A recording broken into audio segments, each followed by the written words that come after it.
Hello guys, good morning. Marites Amaka here, ang inyo pong katenderang vlogger from Cainta, Rizal. For today's video guys, i-share ko lang yung morning routine natin dito sa ating tindahan. So, nag-open na tayo ng ating tindahan. Ayan, pagkaalis ng ating anak na pumasok sa eskwelahan. So, time check tayo guys, 5:50 in the morning. So, mag-open pa lang tayo, itataas ko pa lang yung roll up. Ayan. So, pansin nyo guys, medyo madilim pa. Ayan, kasi sarado pa yung tindahan. And at the same time, madilim pa rin talaga doon sa labas. Ayan. So, itataas na natin yung ating roll up.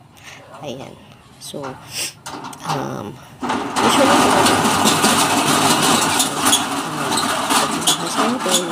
linis lang tayo and then nagre-refill lang tayo ng mga wala dito sa ating tindahan. Usually mga candies, ayan, yung mga biscuit, ayan. So yan yung nire-refill natin and then walis-walis, punas-punas. So yan yung usually ginagawa natin dito sa ating tindahan. So ayan. So sino kaya yung ating magiging unang customer? Ayan. So check natin guys, Ayan. So today guys, nakaschedule talaga ako para mamalengke. So kahapon sabi ko mamamalengke ako pero hindi ako natuloy guys kasi sobrang sama ng aking pakiramdam. So nagpahinga muna tayo. So talaga ngayon guys, hindi na natin mamalengke kasi madami na tayong mga wala dito sa ating tindahan. So ayan, punas-punas.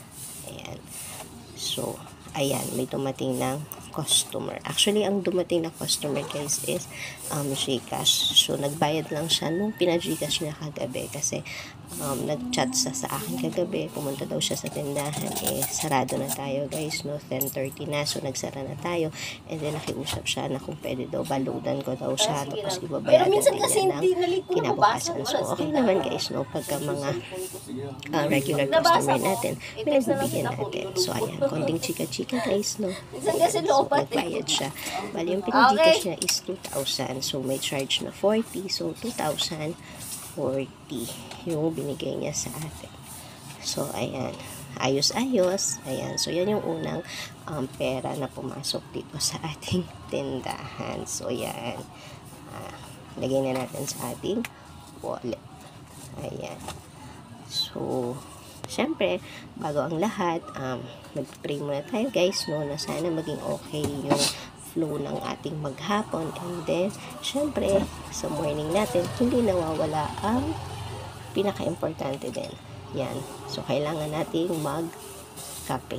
Ayan. So, magtitimpla muna ako ng kape guys, So, ayan talaga yung ating panggising sa umaga, yung ating kape. Ayan. So, syempre yung kapeng titimplahin natin guys, yung may tapang. Ayan. So, alcohol muna tayo guys, Ayan. Kasi humawak tayo ng medyo madumi kanina. So, ayan guys. Ayan. So, bali magbabantay lang ako ngayon guys, hanggang 8 ng morning. So, papalitan na ako ng aking anak kasi wala pa rin naman siyang pasok. So, sa 20 pa yung pasok nila. So, ayan, magtitimpla muna tayo ng kape. Ayan. So, pipili natin yung matapang. Yung matapang na kape. Ayan. So, timpla-timpla muna tayo guys. Ayan. So, ayan yung morning routine natin dito sa ating tindahan guys, Ayan, kung mapapansin nyo, wala pang masyadong bumibili kasi wala pang masyadong tao. So, tulog pa sila. Usually, magkakaroon ng tao mga 7, ganyan. And yung normally, dating ng mga tao. So, mga ganitong oras, medyo tulog pa sila.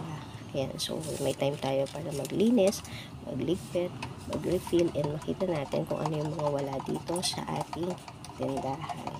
So, yan. So, yan lang yung share ko sa inyo, guys, wag po kayong so, ayan. Happy selling po sa inyong lahat. Bye-bye.